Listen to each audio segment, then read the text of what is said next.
Good afternoon, everyone. Welcome to our session with Tim McGregor on the topic of Jingtamok, which is a beautiful time of year right now where there is plenty of Jingtamok happening across the lands, which is a celebration of song and dance. Maybe you more familiar with the term Pow Wow, but I'm going to turn it over to Tim here, who's going to introduce himself. And just before we do that, I want to remind everyone that there is a form link in the description box below that you can access to ask questions. We really encourage you to do that. We're going to leave time for questions. As well, there is a brand new resource that was just developed with Tim, and that link is also in the description box below. If you don't see it, you may have to just refresh your page and it should show up then if it's not there right now, because we just posted that link there. So that we're going to be sharing some of this resource during the presentation today. And I'm going to turn it over now to you, Tim. Now, miigwech Jody. Ani kenawaya. Naokwegijig dishnakas, makwadodem, mampi wigwas kenaga dunjurba, chinandem gibajayan nungo. So the language I spoke to you in is Anishinabenini. It's the language of the Anishinaabe, and that's who I am. I'm Anishinaabe. Our people live along the Great Lakes, all along the Great Lakes, from from here to the western part of Canada over there, and both sides, United States and Canada. We have, when they put the 49th parallel in, dividing two countries, we have our people living on both sides of the lakes at that time, and they're still that way to this day. So we have a lot of Anishinaabe on Mumpy, in Ontario, in Michigan, and also Wisconsin. Any place that they made that line, we have our stellar relatives over there. Actually, our families are over there. So we want to talk about Jingtamok, which Jody had mentioned was a celebration of a song and dance, and you could also add in eating, meeting friends. It's a lot more than that. That's we didn't have enough time to put that all in a big long statement, but we'll get to that. We'll get to what exactly Jingtamok means, and it's more commonly known as powwows. And a lot of times they misconstrue powwows. A lot of times you'll get business meetings. Okay, we're going to have a big powwow, they say. So they have a kind of like a stereotype of what a powwow might be. So I'm going to, business people can use that powwow all they want, but we're going to use Jingtamok because it means a little bit more to us. So I'm going to be sharing some teachings related to Jingtamok. I think before we start talking about Jingtamok, like anything else, we should know where it came from, what the history of it, so give an overview of the different I guess concepts that go with Jingtamok, and everything that we have to this day is a product of evolution, adaptation, and whatnot. So there's always been an origin for things, though. In any kind of society, any kind of life, there's always origins for that. So we're going to take a look a little bit at the origins, or the history, if you want to call it that, of a Jingtamok. And also, we can't really have a Jingtamok without having a Odewagan. It's called an Odewagan, or our big drum. And I'm going to talk a little bit about why it's so important and why it's so central to a Jingtamok. That's another topic we'll be covering this afternoon. And also besides Jingtamok and also the Dewiwagan, we also need people. And the people are going to be coming in various dance styles, and they'll be sporting their regalia. Regalia is the word we'll use for that. I'm going to talk a little bit about the difference between that and, say, a costume, for example. And then we're going to get a little bit more into it. I'm going to talk about, the Jingtamok itself. It's not, it looks like a lot of times just a lot of people just coming together, rushing out to get on the dance floor, but there's a lot of order to that. There's a lot of structure to it. I wouldn't say so much as a format or a structure to it, but definitely there is protocols that go with that we keep in mind when we're doing this Jingtamok. So that's what we're going to do. We have an ambitious day today, and we're going to do this all in 45 or 50 minutes, which is going to be a task for me to do because if people know me, they know that I can spin a good tale of the truthful tale though, because I was always told that one of our grandfather teachings is Deboe win. Deboe is the truth. And before we started, I used some sema. I went outside this morning and I put it down and I asked Jemnado, our creator, to help me speak the truth today. And that's what I was always told, that whenever you're going to do this, stick to the truth, because our way of telling things is an oral tradition. And part of that oral tradition is that you contain all the stuff that you learn, everything that you know, in a factual manner, not to leave too much out. I mean, there's so much that you can talk about, you can't do it all, but never to make it up, never to make it up. You know, that comes into the I guess a category of a lore and fiction and stuff like that. Well, what I'm going to tell you today has nothing to do with that. This is all Debwe, and it's the truth as I've learned it over the years. So here we go. We're going to talk, firstly, as I said, a little bit about Jingtamok, where it came from, what it is. What it is, actually, it's a celebration. It's a celebration of song and dance. It's not a ceremony, even though there's some aspects of ceremony to it. When you do an honor song, for example, that goes to the ceremonial part. But overall, it's not a ceremony. It's a time for celebration, a time for song and dance. Jingtamok, people come from all over the place. They come together, and sometimes there's family that haven't seen each other for a long time, so they're very happy because they're Jingtamok. They're able to reacquaint themselves with family.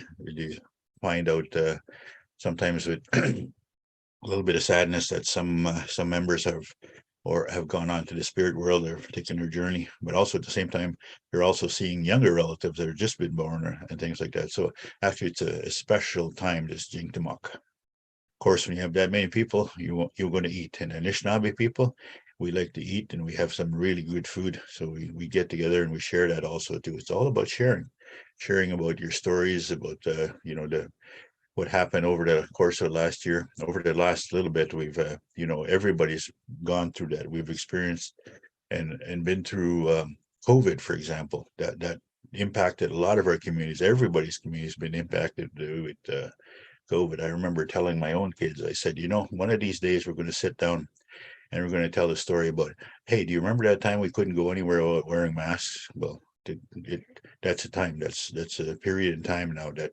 we will remember. But we all have those kind of stories.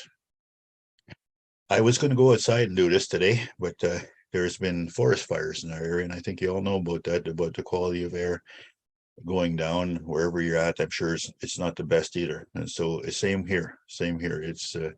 It's hard to breathe. I have a little problem with breathing sometimes, so I decided to come inside again today. And not only that, we're not finished the mosquito and black fly season here too.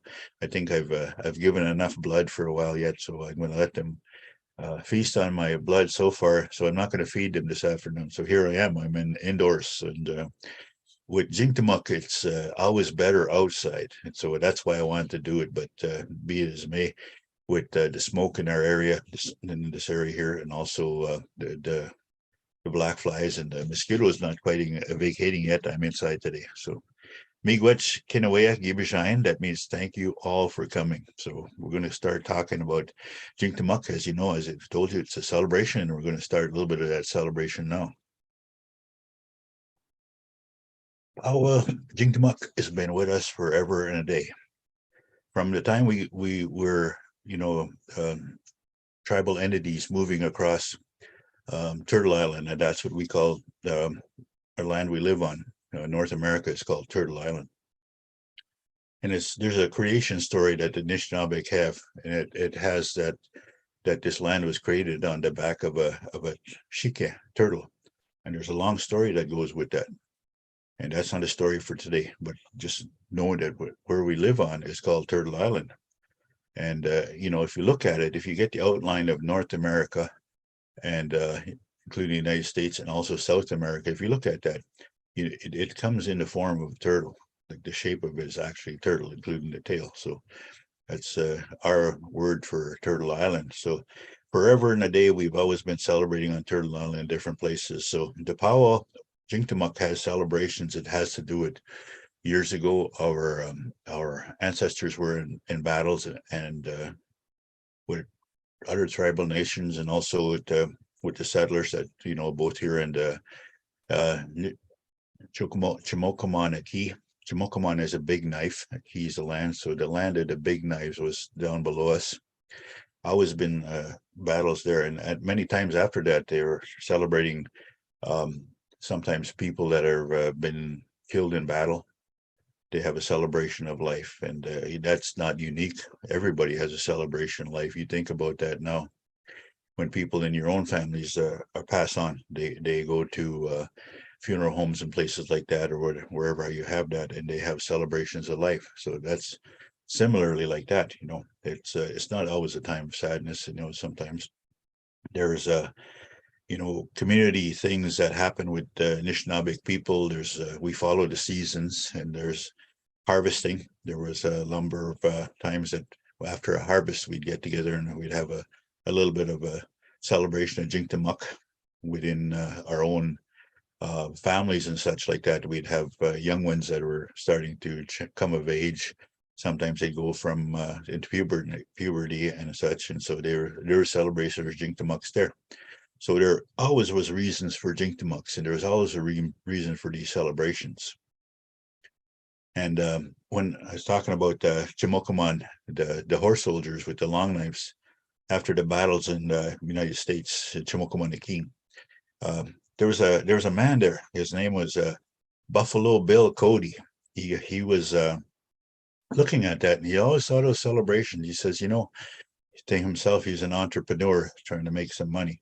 He says, I'm going to take all that and I'm going to make some money off of that. So that's what he did. He got together and he created his Buffalo Bill's Wild West show. And we have maybe an image here, Jody, of a Buffalo Bill, what he might have looked like, what he did look like. I guess it's from all the images they have there. So he was in the late 1800s, after a lot of the interactions with the Chimokaman soldiers and settlers and the indigenous nations that way. Well, he saw that there was a way to capitalize on that, so he started taking his Wild West show.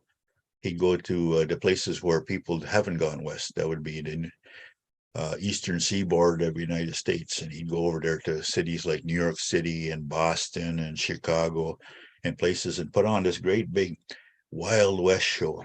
He traveled by train. He had all these people, and he brought horses, he brought wagons, he brought stagecoachers, and he brought warriors and feathers and paints, and then they went, and he brought them all into the whatever place they gathered at, stadiums at a lot of times, and they had a grand entry. They called it the grand entry, where they brought all the participants in there, and he wanted to really wow the audience, so he started adding a lot more feathers to the warriors he brought along that participated in his pantomime, his shows.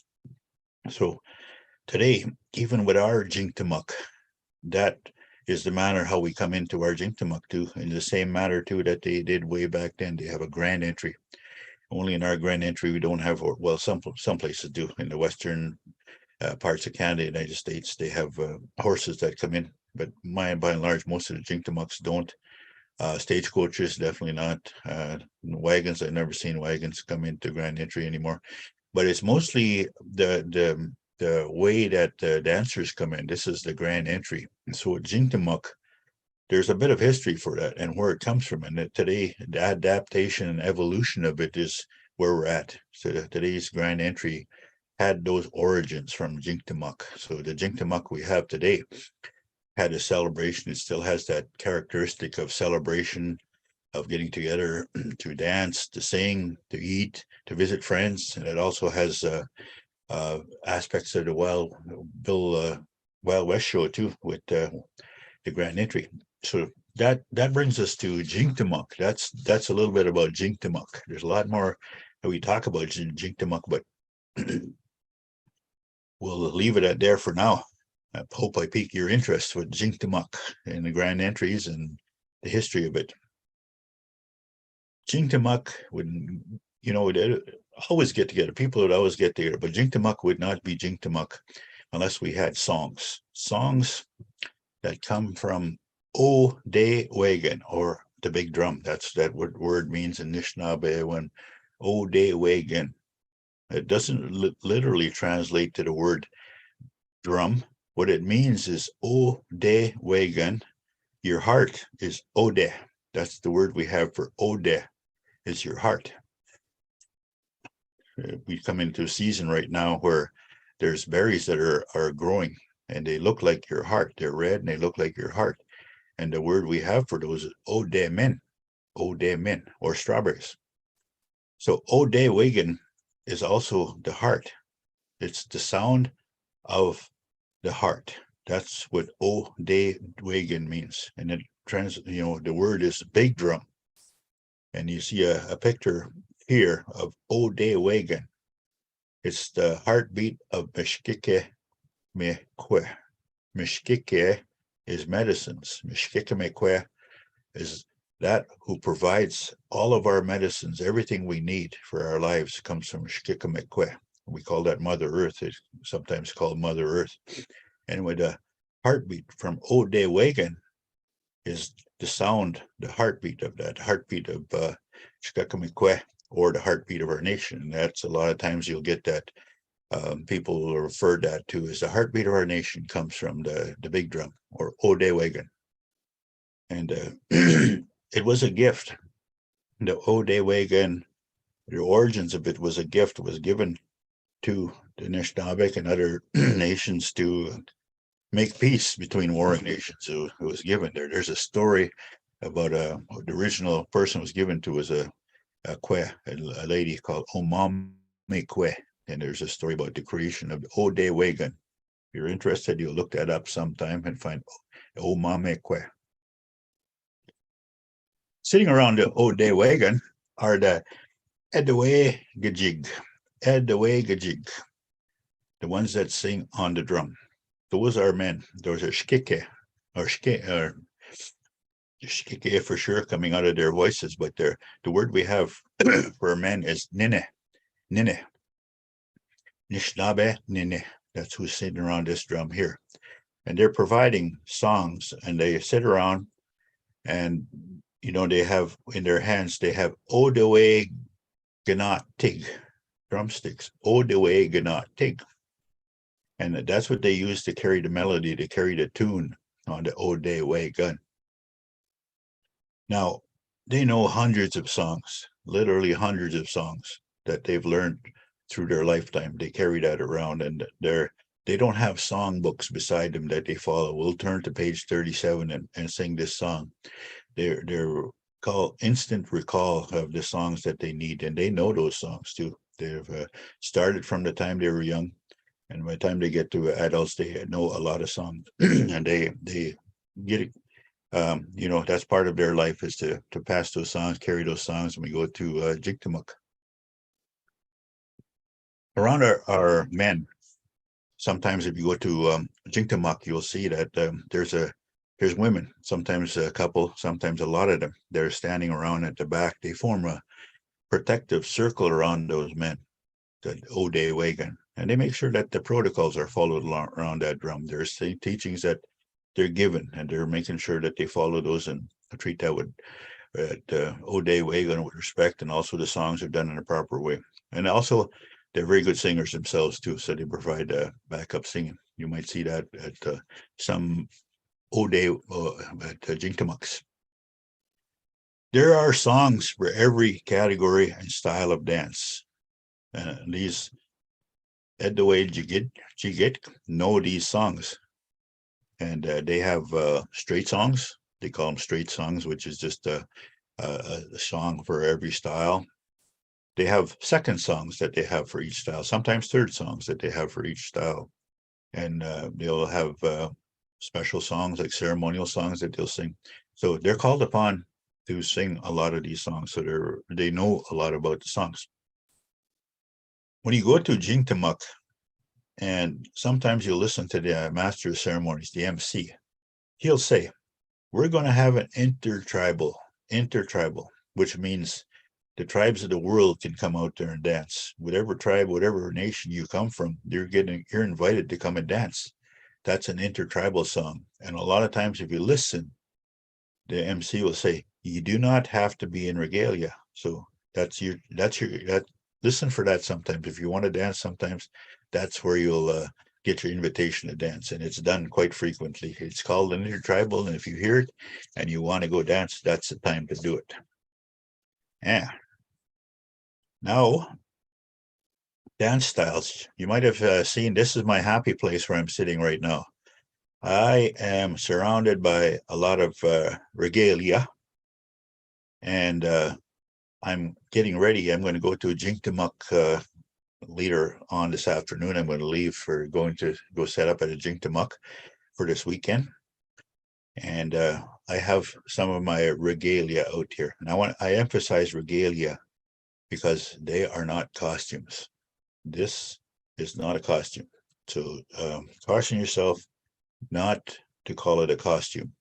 It's costumes are for events like Halloween, for example, when you're pretending to be somebody or something for an event, a scary entity or a different profession or something like that you want to portray. So you put that on. You go to the Halloween store, for example. You'll find a lot of costumes in there. Sometimes you might even see First Nation outfits there. I get upset when I see that because it actually goes against what I'm trying to tell you, that it's not a costume. You can say, yeah, but I seen it there. Well, you seen it there. Well, it's not with my blessing that it's there. It's improper to have that. So we call what we wear and the items we use part of our regalia, because when I'm finished from Jingtamok and I put my jeans back on and I put my t-shirt back on, I'm still me. Whether I have that regalia on or have my street clothes on, I'm still me. I'm not pretending to be anybody. So use that word, regalia, or outfits. You'll hear that a lot too. I have my outfit on. Men's and boys, they have, and we'll talk about 3 styles of dance today. They have traditional, grass, and fancy. Those are the styles of men's and boys. So they can. My style of dance is traditional, northern traditional. That's the style I have. You can see in the back over here on the wall behind me. I ducked over this way a little bit so you can see it. That's called my bustle. I use that bustle. That's made of eagle feathers, and it's an eagle feather bustle. And I'll wear that when I go to Jingtamok. I have here a traditional man will probably wear something like this. This is called my Mishkwanchagun or roach. So it's made out of porcupine hair, and also the colored hair is deer tail. It's white, the white-tailed deer. We use those the hair over there, and the colored one is dyed to match our regalia. So on the top there are 2 eagle feathers. These come from the tail of a golden eagle, and feathers are given to dancers or given to too, that have done great things or good things or things that need to be rewarded in our Anishinaabe society. We don't have a book of saying, okay, well, you did this, so we'll give you that. No, the awarding or giving of eagle feathers belong to 2 people, and only 2 people only.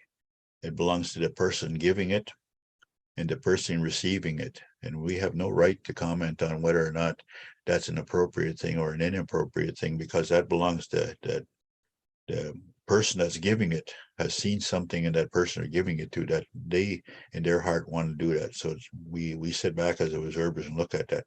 So that's some of the regalia of a traditional dancer. So maybe we'll pull up a picture of men and women traditional dancers. There's the oldest style of dance we have is it's a style of tradition, and it's always that style of here is a more a refined kind of a dance. We always have one foot in contact with Shkakamikwe, with Mother Earth. And the women also do that. They're known as our keepers of our history, keepers of our teachings. And you see here, their name we call that Jigawin. Jigawin is a dance. And Cha, Gitcha, Anishinaabe. Gitcha means big or older. Gitcha, Anishinabe, Jigawin, traditional, the oldest form of dance. Cha, Anishinaabe, Jigawin.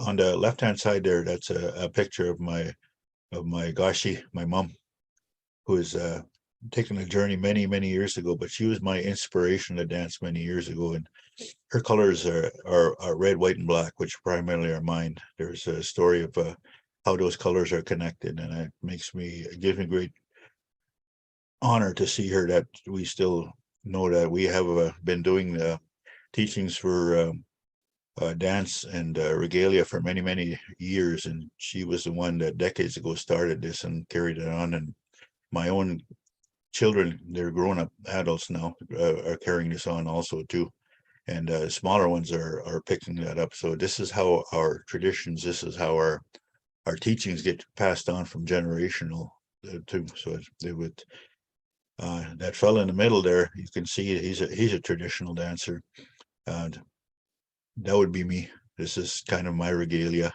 I think I have a bit of that, the same one on this afternoon. It's been with me for a while, and if you look after it, and that's a teaching we have to, that will be with you for a while. So you just don't throw it in a bag and put it in the back of your trunk and away you go. You take it home, you clean it up, you hang it up, and you, like a lot of what you see, that's where it sits until it's ready to go again. We have things we use to carry it over, but when it comes home, it sits there getting ready for the next time. The far right is a Bodawadami or Potawatomi scrub style. This is a style of dance. This is my Donis, or my daughter, and she does a lot for our Rolling Thunder dance traditions. That's who we dance for. And of course, we do teachings for the young ones. That bustle you see the young one wearing there. We went to one of the communities and we taught the young one was learning that, and also his parents were coming along helping him out. So this is how we pass on teachings like that. So this is the oldest style. This is Gitche, Anishinaabe, Jigawin, or traditional men and women. Yeah, we've hit that red button. We might even see that guy up there do a little do step. We'll do a couple of minutes. This is a traditional. Remember, I was telling you, there's always one foot on the ground when you hear that. So it's not a faster song. It's a more refined one, always remembering that.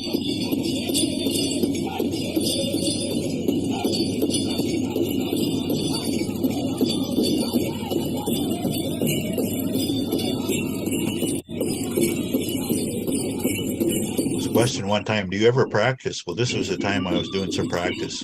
This wasn't a Jingtamok, but it was just out in the park, and I had music, and I used some of my young relatives' charging horse who were providing the song. I like that song, so I'd go out there and I'd practice. It's just like any other thing you do in your life, you need practice. So I'll do that. I'll go out once in a while and practice. And miigwech. Now we want to go into the next men's style is grass dance. We're going to talk about grass dance. Grass dance. Oh, jingle dress. Well, let's leave it there.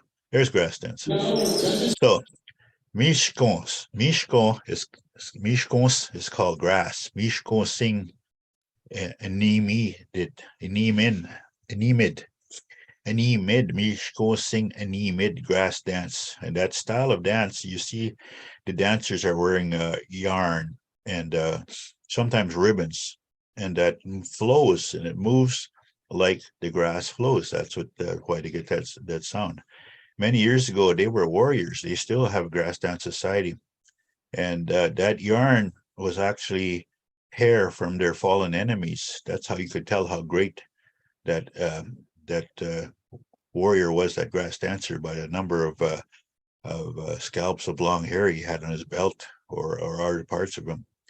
I say that we don't harvest that anymore, so we use yarn, or we use ribbons for that. So, but that movement is a warrior's dance, and it also that movement of the grass. When you see the tall grass, a lot of times we didn't have lawnmowers and stuff like that, so they would be responsible for getting our arenas, our dance areas ready for going by there, and their movements of their legs would be pushing that grass down as they go. You could see that when they're dancing. So this is my nephew on the right-hand side there. That's my nephew Miles. He's a very accomplished dancer, as are all these dancers. The ones that you see in the video there will have that movement that you could see. So maybe we'll get a second or two of watching how the movement goes. Some jingtamoks you can get, upward of 50 or 60 in a category to go and dance. So it's there's a lot of different dancers with the basic style, but they watch the movements. They're moving their feet. They're looking at it. This is a very unique style in itself. Again, no feathers except for on their roach, the ones they wear on their top. They were all no bustles on these guys. That's how you can tell a grass dancer. Now, miigwech.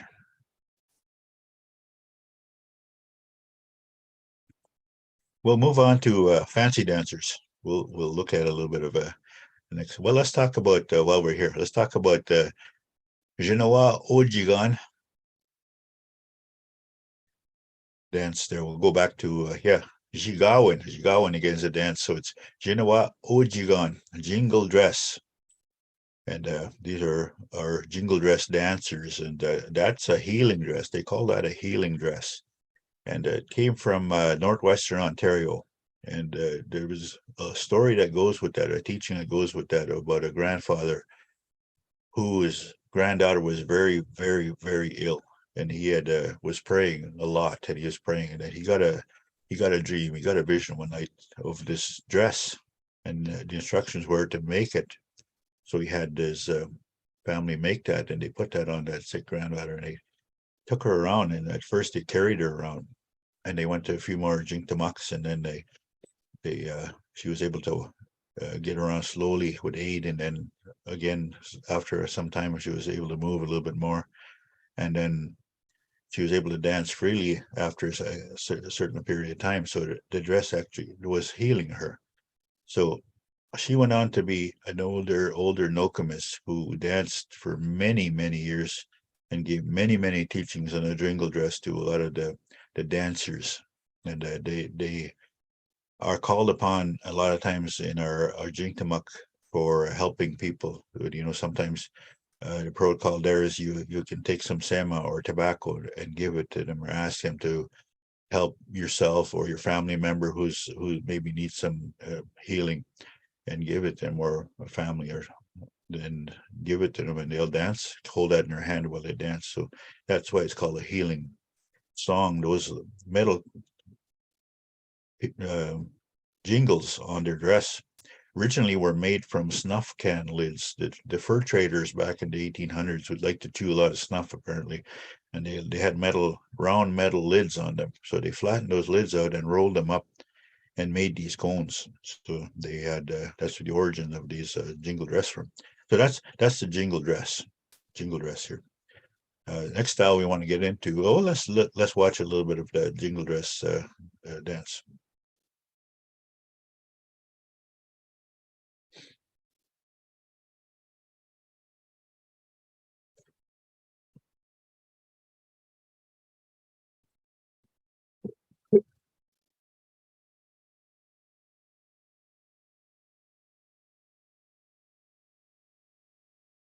Movements again here, they're 1 foot's always in contact with Mother Earth, so that's their style of dance, and they have their own unique style. They have your songs that go with it. They have a straight song, they have side steps, healing dance songs.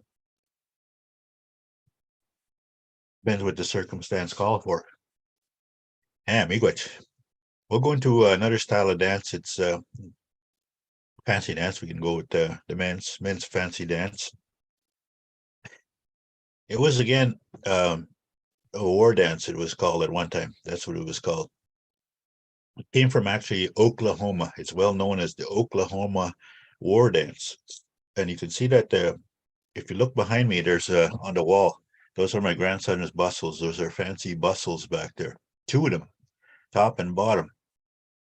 Those are bustles that my grandson uses. He brought them down here. I was doing some work on them, so they're ready to go. So he's ready to go. But those, we saw a picture of an arbor, and we had a couple dancers in front of it. Those are fancy dancers. Their style is more energy. They're more athletic. They have more energy. They dance fast. They're really, really fast. The beat is a lot faster than traditional dancers, a lot faster than jingle or a grass dance. So those they're, I guess, the really good shape to be dancing. I was never a fancy dancer. My gravity is won't keep me from flying off the ground, so I have to. I want to be a traditional dancer. But if you look at there's a man and his son, my nephews and his son, and that's, again, it gives you an idea of how the songs and the dances are passed down from they learn at a young age. He's obviously having a lot of fun. Both of them are having a lot of fun. They're dancing at Jingtamok, and that's structure behind them. That's called an arbor. That's called a dance arbor. And if you look at the left side of that, you'll see some Megazé iguanatic. Those are eagle staffs. I'll talk about that a little bit later, how important and why those are important. But this is the fancy dance. You can tell that they're very, very colorful. They're very, very athletic, and that they have two bustles, whereas a traditional dancer, myself, has one bustle. They have two.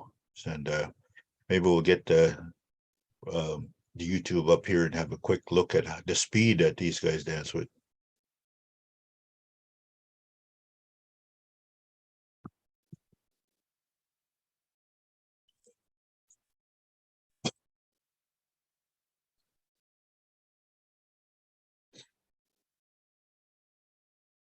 And it's meant to be fancy. I mean, every color of neon that's known is worn in these bustles, because that's what they want to display. They want to display their athleticism. They want to display their outfits, and they want to use it in combination. So they're very, very accomplished dancers. And then the drum, of course, the Ode Wagon has a faster beat for these dancers. Sometimes you'll see uh, eagle bustles, a double set of eagle bustles, very, very unique to the dancers to do that. Most of the times they're the smaller ones that they have with all they call that hackles and streamers coming out of them. It helps with the movement to show their movement. Now, amigos.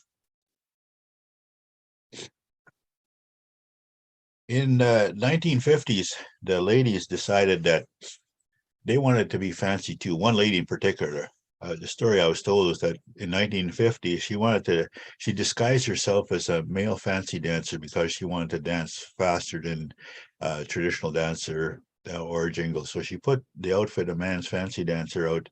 She disguised herself with paint, and the elders found out, and rather than scolding her for doing so, they said, "Well, why don't you create your own style of dance?" So they took the shawl. Women, traditional dancers, have a shawl on their arm.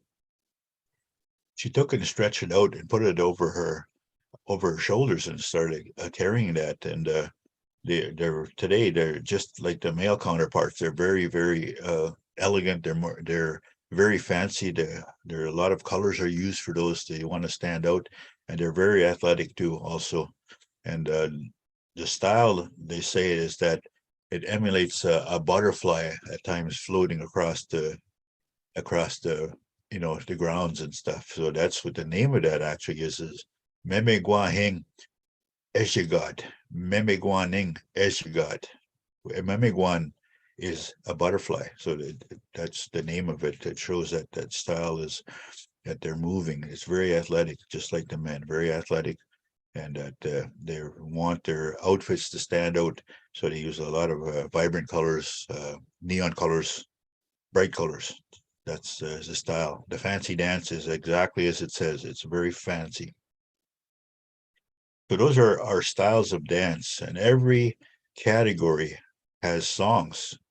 The Daywagan and the Naokwegijig know those songs, and they'll provide that song to them.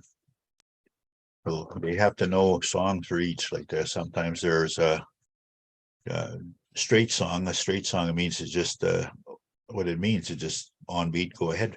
Sometimes they'll have specialty songs. They'll call them double beats, or there's a double beat into it. You listen sometime, you'll hear the double beat. They have sneak ups, so they'll have crow hops, duck and dives. There's different styles that go along with each style. And dancers, beyond the drums knowing all that, the dancers are required to know a lot about their style of dance also too. Now we're going to go talk a little bit about Jingtamok itself. Jingtamok, there's two types. There's a traditional one, which is more a little bit laid back, and there's a contest Jingtamok contest Pow Wow. They all follow a similar structure. That mean that they come in a grand entry in a certain way, and that the difference with contests is that they have individual contests instead of intertribals. They have individual contests for each age group and style. And they also have drum contests. So these are the contests there. Now, you might say, well, who are they competing against? Here's the concept of a contest Pow Wow. It's not dancing against all those other dancers there. It's the interpretation that you have of the song. You're dancing to give your best interpretation of that song coming through. That's how the judge will look. He's not looking at what your output looks according to somebody else beside you, or if you're moving faster or them or not. It's about what you present. And a good dancer who's in tune with the drum will stand right out. You'll see if he's in 50 dancers and he's in tune, he stands right out. He's in the moment, we call it. He's in the moment, and he's carrying out his interpretation, his how he sees that song. So that's what judges look for. So speaking of judges, that's what we have at Contest Pow Wow. We have dance judges, and we also have drum judges. And because there's judging in their points, there's tabulators.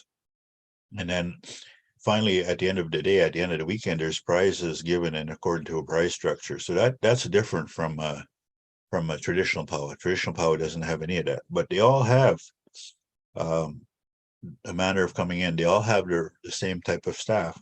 For example, I talked a little bit about the master of ceremonies, the MC. He's the man on the mic that tells you what's going on, which dance is next, and sort of keep you informed. If sometimes if they're having specials or honoring song, for example, they're required to put your cameras away. There's times within Pow Wow itself that your cameras put away. Yeah, your memory, your eyes are the camera there. You cannot do it that time because it's a spiritual time, and there were no cameras required or wanted at that time.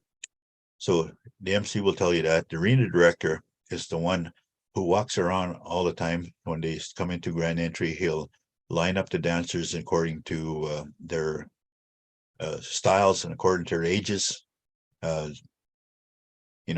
Back in the day when they had Buffalo Bill's Wild West show, it was very chauvinistic.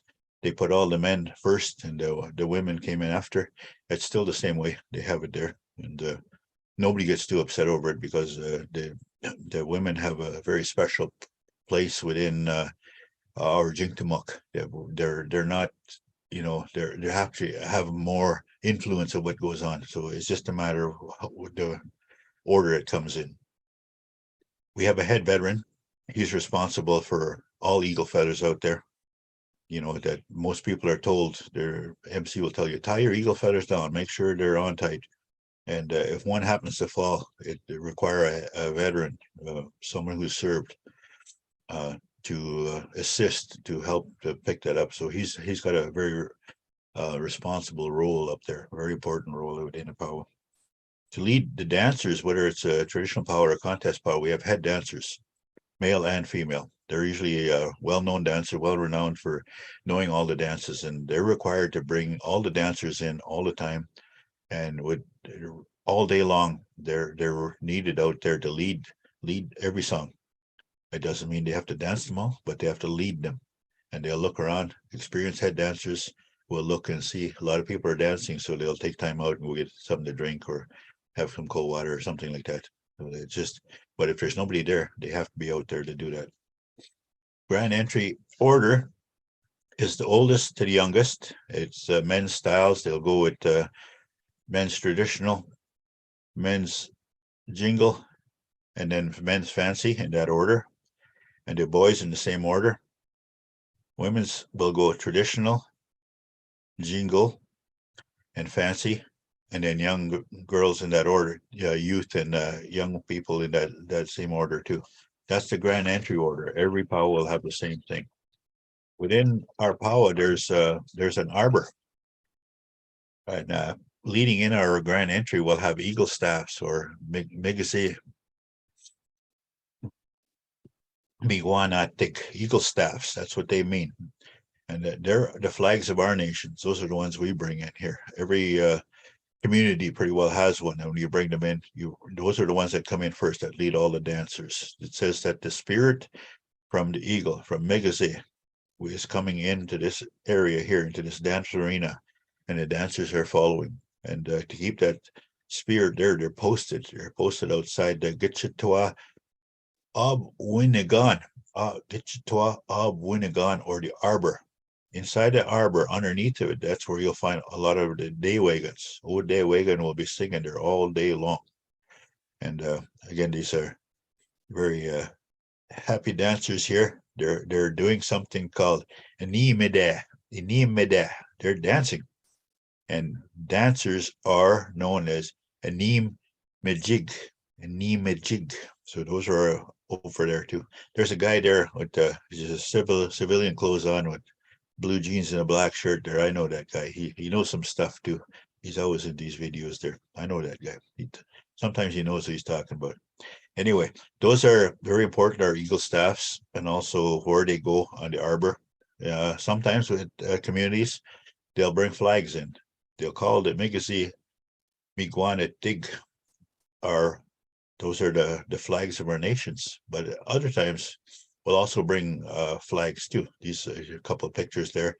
They were in for tune-ups. You know, a lot of times, you know, you come in and clean them up and get them ready for. So I'm just honored to have these come in, and their visit. Sometimes they visit with each other, and then till they go back to the communities where they come from. So those are Megazi Migwanatig. This next picture also has what we bring into grand entries. Those are Akiwe Win, Akiwe Win, or flags. And they also go at Gichitua Abugan Winagan, the arbor. They're posted there. You can see one, the warrior's flag posted on the left-hand side over there. So they're posted up too. This is an Anishinaabe flag on the bottom right. That's a symbol of Nimki Beneshi, or the Thunderbird. You'll find that a lot on the Anishinaabe flags, or Akiwewin. So those come in too. There's in order, they would come the eagle staffs, and then the flags, and then the dancers after. Typically for Jingtamok, it's held on a weekend. There's 2 sessions on Saturday. There's an afternoon session. There's a supper break, and there's an evening session. There's 1 session on Sunday. It has an afternoon session, and then there's a giveaway. Every community has a giveaway. And that's a way of honoring everybody that came to dance, to sing, to visit. You know, if you come over there and they say, okay, come on in and get yourself a gift, get it, because to refuse it, that's impolite, because they've done their best to help you, to give you something, to honor you. It's an honor to have you come and visit. So that's how they look at it. They'll give you some gift for that. And then they'll have a song for that too, a giveaway song. And if you got a gift, you should go out and dance, because that's your way of saying, Miigwech, thank you for the gift, for coming. And they'll retire the eagle staffs, and they'll also give away the, you know, to retire the flags till the next time. I mean, the next time. And in the contest, Paul, there's one more thing that happens. They award the prizes to all the winners that come first, second, and third in each category. So that's something a little bit more in a contest, Paul. So that's protocol and whatnot with coming in Jingtamok and the sessions, how they happen. Some things I want for you to consider, though. Here's something I want to pass on. And over my experience, over my years, here's some things that happen. A lot of times dancers will leave. They'll go for a drink, maybe have to go to the washroom or something to get something to eat, and they'll leave their feathers or they'll leave their regalia where they're sitting. And when they're like that, don't ever touch those without anybody's permission. They'll probably, if you really want to see it, they'll probably say, sure, take a look at it or feel it or whatever you want to do. But don't go there and just when nobody's around and start doing that. I've seen that so many times. So many times I've said, you know what, you're going to get in trouble if you don't. Just you need to leave that alone. So that's one thing, never touch anybody's feathers or the regalia. You can ask permission, and most times they will do it. Say, okay, you sure can. Now, another thing to do is that when you're taking pictures, a lot of times ask if you want to, take a picture with somebody, ask their permission first. You know what, during the powwow, you can take pictures when dancers are out there and the powwow is going on. You can take pictures just like the videos you saw there, take them. But they should only be used for your personal use and not for financial gain. A lot of times I've seen where I've had my cuffs that I wear in Texas, somebody's on a website promoting that and they're using my images for that. So that's for financial gain. I got very upset over that. If you take a picture of my regalia and you use it for your memories and yourself, that's okay with me, but don't use it for financial gain. Also, one thing to consider too is that when you're visiting a powwow, often a lot of places where they don't have any trees and stuff, they're out in fields there. It's get out of the sun and whatnot. They'll have canopies and they'll have chairs set up there. Now those are for the dancers. Sometimes families bring their own canopies. They bring their own chairs. So if you're going to those powwows and you see empty chairs, don't sit on them. They probably belong to the dancers out in the dance floor. And when they come back and they see some strangers occupying their chairs under a canopy, they get pretty upset. So bring your own chairs. Or use the stadium chairs, the bleachers or what they have that are usually surrounded around the powwow for public use. So that's something to consider too. One more thing too is when you start to do some dancing and you do that, remember that it takes years and years of dancing to do it. You don't become an expert because you watch a couple of videos and you want to go into your classroom instead. Okay, I'm gonna show you guys all the crow hop. If you want to do that, maybe the best thing to do is get someone, an indigenous person, an Anishinaabe person, a Haudenosaunee person that knows those dances. Invite them in to show those dances. Now, Miwe, that's it for me. Okay, well, we have some questions here. So we have a few minutes to do some questions. And one of the questions that's come in is from Upper Grand District School Board. And the question is, are eagle feathers part of all the different styles of regalia? If yes, is there a specific number of eagle feathers that are included in the different styles of regalia? Good question. That's a very good question. No, a lot of styles don't have eagle feathers. If you look at, well, there will be probably two. But I'm going to go with men's dancers here. Grass dancers, fancy dancers will have two on their roach, their mishkwanjigon, like I showed you before. But on their back, they won't have a bustle. The grass dancers have no bustle. There's no feathers there. Fancy dancers probably don't. Those bustles, like the one you see in the back here, those aren't made of eagle feathers. They're made of turkey feathers. They're dyed and cut, and they're used them for put the plumes and the hackles on. So they're not eagle feathers. And the ones that do have eagle feathers for bustles, for example, there's no specific amount. There's styles of bustles. The one I have is called a round bustle. This one here, that's a round bustle. It doesn't have a full set of wing feathers. And there's another one that has a full set of wing feathers called swing bustle. It has more feathers. So it depends on the style. It depends on style. There's no set amount that you do. And they're earned. So somebody has a bustle or has eagle feathers, they've probably earned those and the right to wear them. This next question comes from Hastings Prince Edward District School Board. What has been your favorite place to perform? Jingtamok dance outside. Yes. That's the most favorite place is to go outside. It's the contact you have, the touch with Shkakamikwe, Mother Earth, is something that's very, very feels good. You have a special connection to that. You know, to dance is to pray. To pray is to heal. So that connection there. To do it inside on concrete with a hardwood floor on it or a carpet, after a while, it doesn't have the same feel as outside. So it would be outside Jingtamok.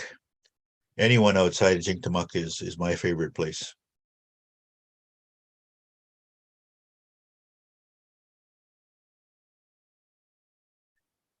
This next question comes from Dufferin Peel, and it is, how old were you when you started dancing?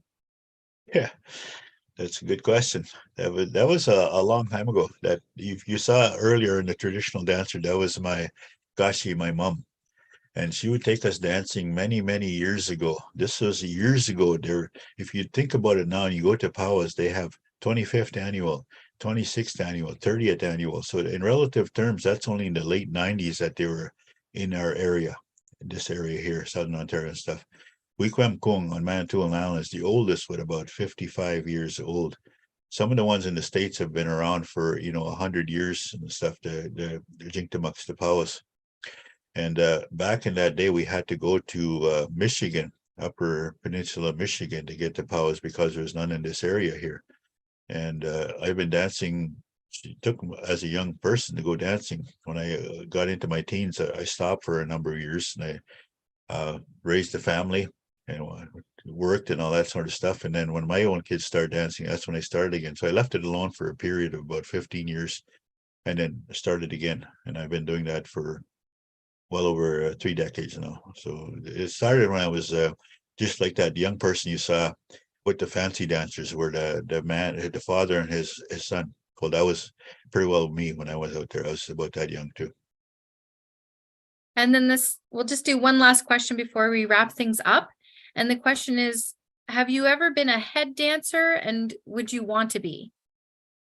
Oh, that's a good question. Absolutely. Absolutely. Actually, that's where we'll be heading in the next little bit, is a number of powers. As the years go and people get to know you and they know your capabilities, I guess, if you want to call it, they get called upon to be head dancers a lot. And I absolutely, I take on that role because it's still a teaching role to be a head dancer, because younger dancers will watch what you do, and there's a good moment being able to teach the responsibilities of head dancers. So I actually absolutely relish that role. I love doing it.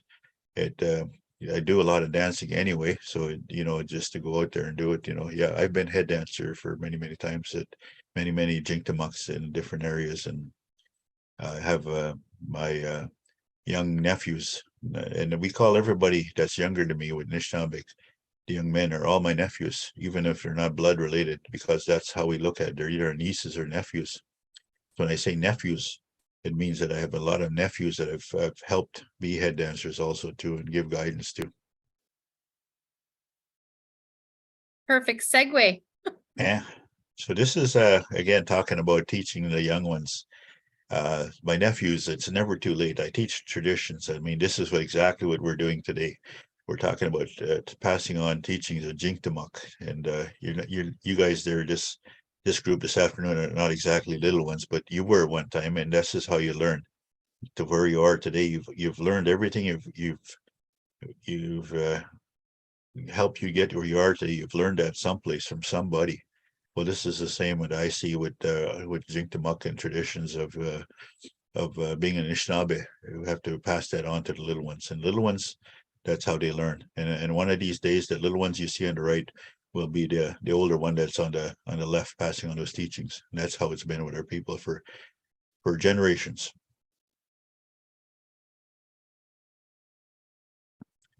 Here's what I was telling you about a little bit earlier. This is why I dance. this feeling that you get, that be able to talk, you put your foot down on Mother Earth and listen to Old Day Wagon with those songs. To dance is to pray, and to pray is to heal, and to heal is to give. To give is to live, and to live is to dance. So, if you were going to ask me, what do I get from it? This is it. This is what I get from it.